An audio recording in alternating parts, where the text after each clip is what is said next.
no que se refere ao sofrimento psíquico, é importante salientar que muitas coisas exercem pressão sobre o indivíduo.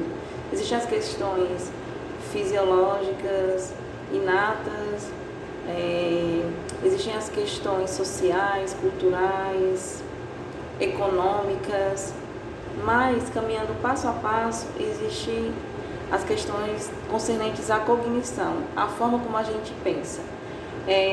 Uma pesquisa em psicologia positiva que foi feita lá nos Estados Unidos demonstrou que 50% da felicidade crônica, da felicidade que uma pessoa sente, ela depende ela é inata, né? Tem a ver com a hereditariedade, né? Se você tem pais mais felizes, automaticamente 50%, você tem a tendência 50% de ser uma pessoa mais feliz. 10% tem a ver com as circunstâncias da vida. Exemplo, se a pessoa é pobre ou rica, se ela é feia ou bonita, se ela casa com a pessoa que ela desejava realmente, que ela queria realmente, né? E 40% tem a ver com as nossas atividades intencionais. Ou seja, tem a ver com aquilo que a gente pensa, tem a ver com aquilo que a gente faz, ou como a gente se comporta. Com relação aos transtornos do tipo depressão ou transtornos ansiosos, é interessante a gente perceber que existe, claro, né, tudo vai depender da história de vida do paciente, da história do sintoma, né? Existem os aspectos idiosincráticos de cada paciente, mas existe um processo de informação patológico tanto na depressão quanto nos transtornos ansiosos.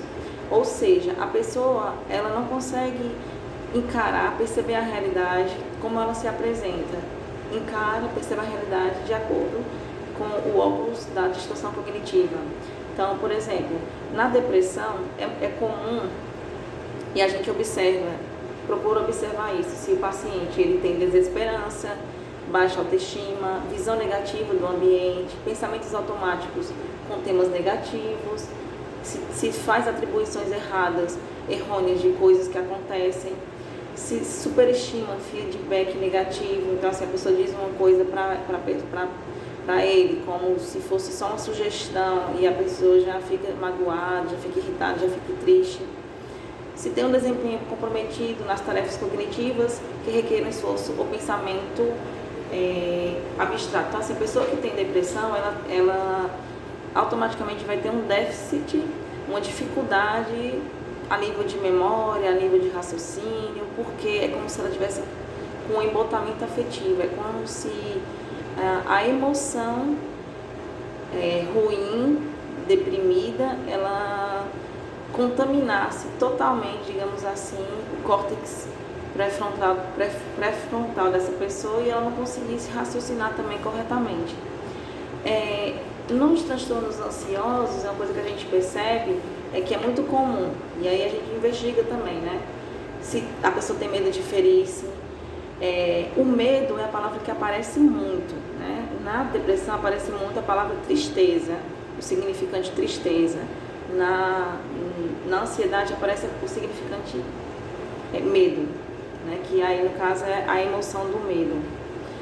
Medo de ferir-se, medo de se expor ao perigo, maior atenção à informação sobre ameaças em potencial.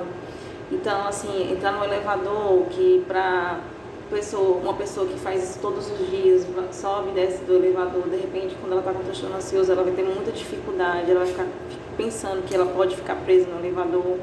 De repente, ela só vai conseguir entrar no elevador se tiver pessoas que ela conhece lá dentro. Superestimação de risco nas situações também. Então, ela sempre está avaliando, primeiramente, os aspectos ruins das situações.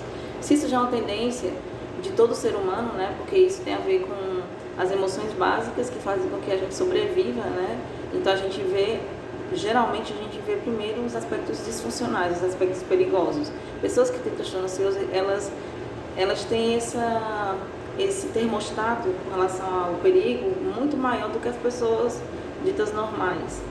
Então, também tem pensamentos automáticos associados a perigo, risco, falta de controle, incapacidade. É como se essa pessoa estivesse diante de situações que ela não vai poder, não vai conseguir dar conta, não vai conseguir controlar ou se controlar suas ações, suas reações, seus comportamentos, ou controlar as coisas que podem acontecer. E sempre tem um tom negativo, uma coisa ruim sempre vai acontecer, é o que ela imagina. Também existe sempre subestimação da capacidade de enfrentar situações temidas. Essa pessoa sempre acha que ela não consegue enfrentar, né? Quando a gente faz o processo psicoterapêutico com ela vai percebendo que ela tem conseguido, né? Só que ela não percebe que ela consegue de alguma maneira enfrentar essas situações temidas.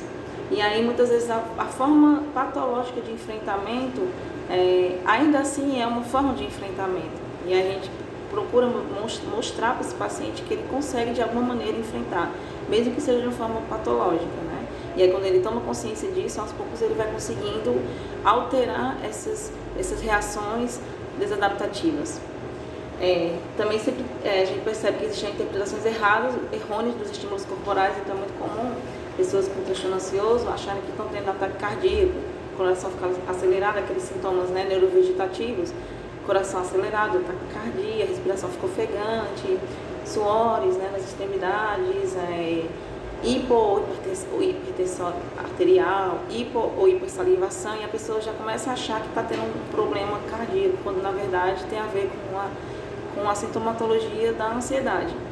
E interessante é que tanto para a depressão quanto para os transtornos ansiosos, que é o que a gente vê muito na clínica, né, atualmente, principalmente agora depois dessa pandemia, depois não, né, porque a gente ainda está enfrentando a pandemia, a gente vê que existem coisas que são comuns, são processamentos patológicos comuns, tanto à depressão quanto ao transtorno ansioso, que são pensamento automático de informações aumentado. Então essa pessoa parece que fica pensando mais e mais, pensamentos mais desadaptativos, pensamentos de cunho disfuncional, fica ampliado, aumenta o nível de pensamentos ruins, esquemas desadaptativos, tá, assim, você veja a pessoa pensar assim, de alguma maneira eu consigo lidar com aquela situação, a pessoa fica sempre achando que o mundo é ruim, que as pessoas são ruins, que a vida não presta, que ela é sempre uma vítima. Maior frequência de erros cognitivos, né, aquelas distorções cognitivas, né, leitura mental, catastrofização, capacidade cognitiva reduzida para a solução de problemas, então a pessoa simplesmente acha que não consegue resolver nada, né, e aquela sensação que ela tem vai dando a ela sentimento de baixa ou alta eficácia, e a tendência é que ela vá se comportando de tal maneira que vai concretizando aquelas ideias que ela já formulou a priori com relação a ela mesma. E além de tudo isso, existe a maior atenção a si mesma, especialmente problemas. Então a pessoa, em vez de ela conseguir transcender o próprio ego, ela fica fixada completamente naquela dor, naquela incapacidade.